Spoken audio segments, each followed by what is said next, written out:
Hi, this is Jill from Fabric Garden in Sacramento, and today's video is for the Words to Live By block of the month.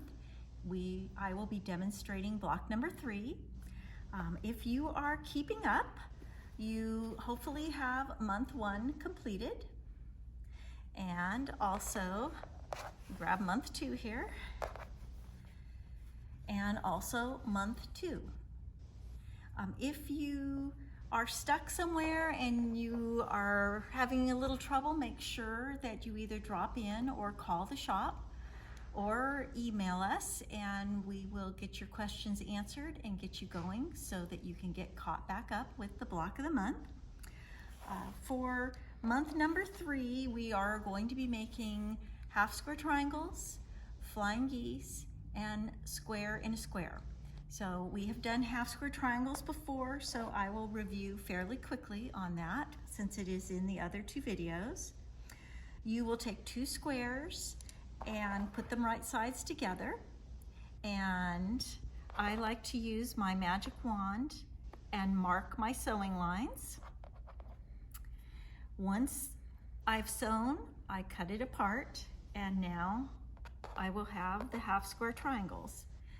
The cutting for this is a little oversized, and they will need to be trimmed to size. So for this pattern, we are trimming to 3.5 inches, and I like to use my Tucker trimmer. So I'm going to put my bias line on my bias seam, and I'm going to cut 2 sides.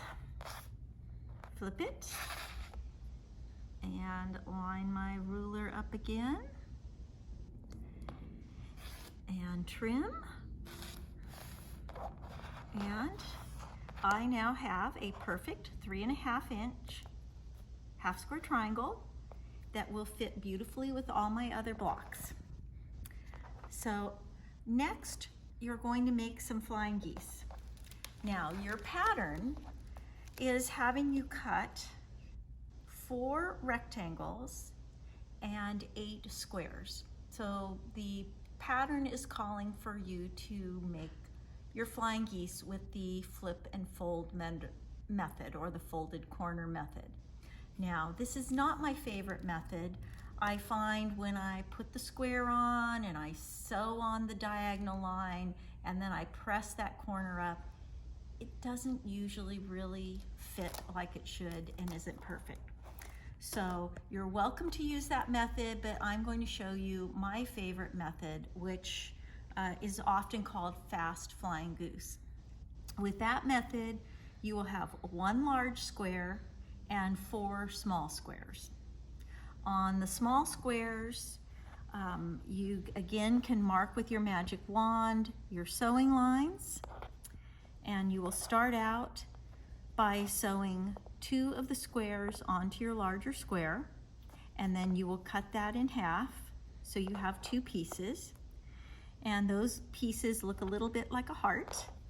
You will put a square, you'll have 2 of these, you'll put a square on, again you've marked that square, you'll sew on the lines, and you will cut this apart. So you will end up with 4 flying geese.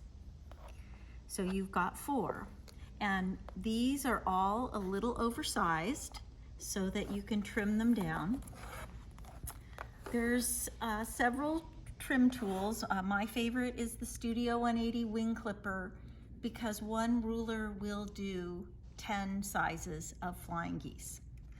So I'm going to trim this down, and we are trimming these to 2.5 by 3.5. So with this ruler, I line up a point on my ruler, and I trim 2 sides, and then I turn that over, and I line up again, and I've got this little X lined up with the point of my goose. This is what's going to give me that perfect 1/4 inch. And I trim it. And now I have a perfect flying goose with exactly a 1/4 inch and with my bias seams coming right out to the corner of the block. And that's what's going to keep me from cutting all my points off. So I will make 4 of those. The wing clipper by Studio 180 has quite a few videos. If you go out to YouTube, you can see Deb Tucker herself demonstrate the ruler. It's one of my favorite tools. You can kind of see mine looks pretty beat up because I use it all the time. So the last unit we're going to be making is square and a square. And we made these last month in month 2. And last month I talked about how the pattern calls again for the folded corner method, and that is not my favorite method. Last month we used the Studio 180 square squared tool, and I am doing that again. And that has me cut 1 center square using the markings on the ruler and 4 triangles that I cut using the measurements on the ruler. And once I've got those pieces cut, I sew 2 sides on, and then I will go ahead and sew the other 2 sides on. And I will make 4 of those, and they will be a little oversized. And I will take my ruler,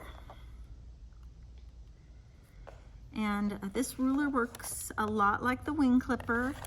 It has little X's that line up with each point of the square, and I line that up and I trim 2 sides,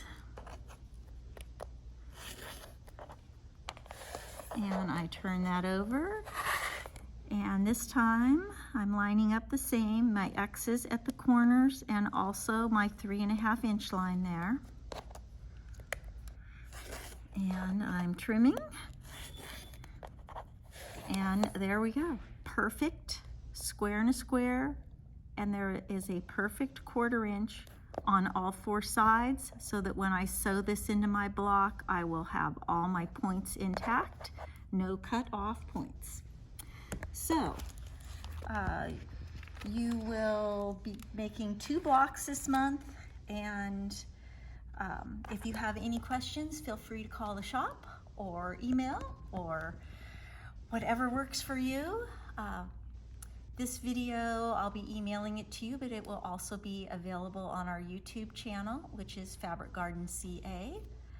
You can always call the shop at 916-483-2955 or visit our website, www.fabricgardenquiltshop.com. Thank you, and we'll be seeing you again in a month for the demonstration of month 4.